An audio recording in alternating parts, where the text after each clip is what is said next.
Hello guys, I am Leena Pandey. Now I will teach you Kshanam Mano Vinodanam. So listen carefully. द्वितीय मंडलम, द्वितीय मंडल में से प्रथमः पाठ हम पढ़ रहे हैं और नाम है क्षणम मनो विनोदनम। क्षणम मनो विनोदनम मीन्स कुछ पल के कुछ पलों के लिए खुश रहना, आनंदित रहना। ठीक है। भूमिका, सबसे पहले हम देखते हैं भूमिका। भूमिका देखने से हमें पता चलता है कि इस श्लोक में क्या दिया हुआ है। ठीक है। सुभाषितम नाम सुष्ठु भाषितम। सुभाषित मीन्स गुड सेंटेंस, अच्छी बातें। परम न केवलम सुष्ठु भाषितम अपितु विनोदनम अपि सुभाषितेषु विद्यते। लेकिन बस अच्छी बातें, गुड सेंटेंस से सुभाषित नहीं होता, तो विनोदनम अपि, विनोदम भी सुभाषित में किया गया रहता है। विनोदम मीन्स मनोरंजनम, विनोद मीन्स मनोरंजनम मीन्स एंटरटेनमेंट। प्राचीन वाङ्मये विकीर्णानि विनोद प्रधानानि सुभाषितानि अत्र संगृहीतानि। प्राचीन वाङ्मयों में जो इधर उधर बिखरे हुए जो विनोद प्रधान सुभाषित थे, यहाँ संगृहित किए गए हैं, इकट्ठा किए गए हैं। एतानि सुभाषितानि विभिन्न प्रकार ही हास्यम जनयन्ति। और ये जो सुभाषित है विभिन्न प्रकार के हास्य निर्माण करते हैं, उत्पन्न करते हैं। कुत्रचित परिहासः कुत्रचित उपहासः। कुछ श्लोकों में परिहास किया गया है तो कुछ श्लोकों में किसी का उपहास किया गया है। श्लेषस्य तथा सुचितार्थस्य योजना भी क्रियते। यहाँ श्लेष और सुचित अर्थों की योजना भी किए गए हैं। ठीक है। चलो अब हम पढ़ते हैं फर्स्ट सुभाषित। फर्स्ट श्लोक में लिखा हुआ है, उष्ट्राणां च विवाहेषु गीतं गायन्ति गर्दभाः परस्परं प्रशंसन्ति अहो रूपम अहो ध्वनिः। उष्ट्राणाम, उष्ट्र मीन्स कैमल और गर्दभा मीन्स डोंकी। यानी कैमल के शादी में, विवाहेषु शादी में, गर्दभा गीतम गायन्ति, डोंकी जो है, गधे जो है वो गीत गा रहे थे। परस्परम प्रशंसन्ति यानी एक दूसरे की प्रशंसा कर रहे थे। कैमल की शादी में डोंकी गीत गा रहे थे और एक दूसरे की प्रशंसा कर रहे थे। प्रशंसा में क्या बोल रहे थे? अहो रूपम। डोंकी क्या बोल रहे थे उष्ट्र को, कैमल को? अहो रूपम, वाह क्या रूप है तुम्हारा। और कैमल डोंकी को बोल रहे थे, अहो ध्वनि, क्या आवाज है तुम्हारी। यानी इस श्लोक में बताया गया है कि जैसे वो पर्सन उस चीज के लिए कैपेबल न होते भी वो चीज कर रहा है और वो एक दूसरे की ही प्रशंसा कर रहे हैं। यानी वो उसके लिए लायक न होते हुए भी वो कर रहा है और एक दूसरे की प्रशंसा भी कर रहे हैं। ठीक है। अब सेकंड वाला श्लोक देखते हैं, उसमें क्या लिखा हुआ है। तृणात् तूलः तृणात् लघुतरः तूलः तूलात् अपि च याचकः वायुना किं न नीतोऽसौ मामयं प्रार्थयेदिति। बोल रहे कि तृण मीन्स ग्रास यानी घास और तूलह मीन्स कॉटन। बोल रहे कि घास से भी हल्का, लघुतर हल्का क्या होता है? तूल। और तूलात् अपि च याचकः, और तूल से भी हल्का क्या होता है? याचक। याचक मीन्स बेगर, जो मांगने वाले होते हैं वो। और वायु ना किम न नीतोऽसौ, फिर ये तूल से भी हल्का याचक होते हैं तो फिर वायु इन लोगों को उड़ा के क्यों नहीं लेके जाते? तो इस पर वायु आंसर दे रहा है, बोल रहे हैं मामयम प्रार्थने इति। और क्यों नहीं लेके जाते? क्योंकि वायु बोल रहा है कि क्योंकि मुझे डर लगता है कि ये लोग मुझे कुछ ना मांग ले। ठीक है। ये डर से, इस डर से मैं याचकों को उड़ा के नहीं लेके जाता। यानी इस श्लोक में बस याचक लोगों की उपहास किया, याचक लोगों का उपहास किया गया। बोल रहे कि किसी के सामने कुछ भी कंडीशन क्यों ना हो लेकिन हाथ नहीं फैलाना चाहिए, बस ये बताया गया है। और फिर थर्ड इसमें बोला है, भो दारिद्र नमस्तुभ्यं सिद्धो अहम त्वत्प्रसादातः पश्यामि अहम जगत सर्वम न मां पश्यति कश्चनः। बोल रहे कि हे दारिद्र, हे गरीबी, नमस्तुभ्यम, तुम्हें मेरा प्रणाम, क्योंकि सिद्ध अहम त्वत्प्रसादातः, क्योंकि तुम्हारे प्रसाद से, तुम्हारी वजह से मैं आज सिद्ध हूँ, रेडी हूँ। क्योंकि पश्यामि अहम जगत सर्वम, क्योंकि मैं सब जग को, सब संसार को देख रहा हूँ, देख पा रहा हूँ। लेकिन न माम पश्यति कश्चन, लेकिन मुझे कोई नहीं देख पा रहा, यानी कोई नहीं देख रहा। ठीक है, यानी ये बोल रहा है कि गरीबी की वजह से मैं आज समझ गया हूँ कि कौन कैसे होते हैं। मैं सबको समझ पा रहा हूँ, सबको देख पा रहा हूँ, बट मुझे कोई ना समझ पा रहा है ना देख पा रहा है। ठीक है, अब 4th वाला श्लोक देखते हैं।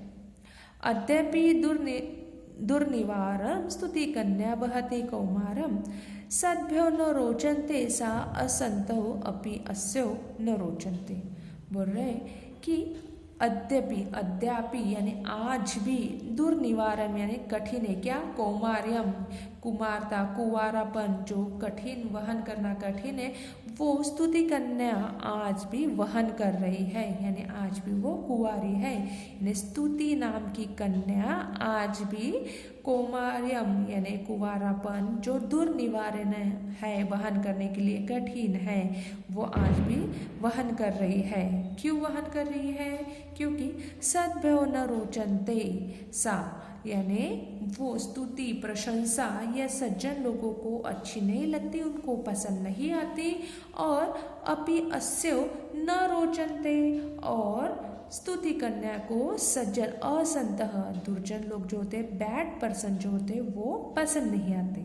यानी गुड पर्सन को स्तुति प्रशंसा पसंद नहीं आती, और स्तुति प्रशंसा को बैड पर्सन पसंद नहीं आते। ये विरोधाभास होने के कारण वो स्तुति नाम की कन्या आज भी कुंवारी है। ठीक है, समझ में आया?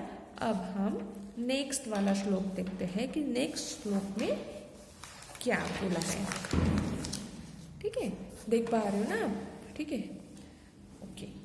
द्वंद्वो अहम द्विगुः अपि अहम मद्गेहे नित्यम अवैभावः तत्पुरुषः कर्मधार एना अहम स्याम बहुव्रीहि।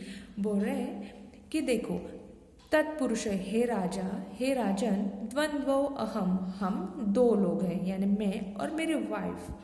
द्विगुः अपि अहम, और द्विगु यानी दो गाय मेरे पास है, दो गाय है मेरे पास, हम दोनों हैं, दो गाय है मेरे पास।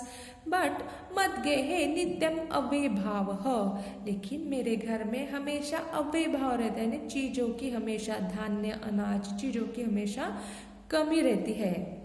इसलिए कर्मधारे एना हम, हे राजन, आप ऐसा कीजिए कि जिसकी वजह से मैं सब बहुव्रीहि, जिसकी वजह से मैं कुछ रिच बन जाऊँ, मेरे घर में अनाज भरा भरा रहे, बहुत सारा अनाज रहे। ठीक है, यानी ये जो श्लोक में है पूरे समास के नाम दिए हुए हैं। ये श्लोक लर्न करने से समास के नाम लर्न हो सकते हैं, यानी श्लेष अलंकार में बोला गया है।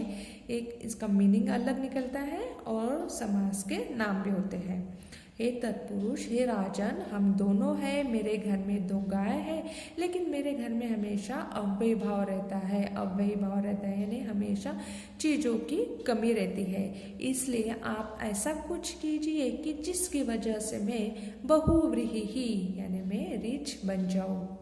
ठीक है, अब नेक्स्ट वाला देखते हैं।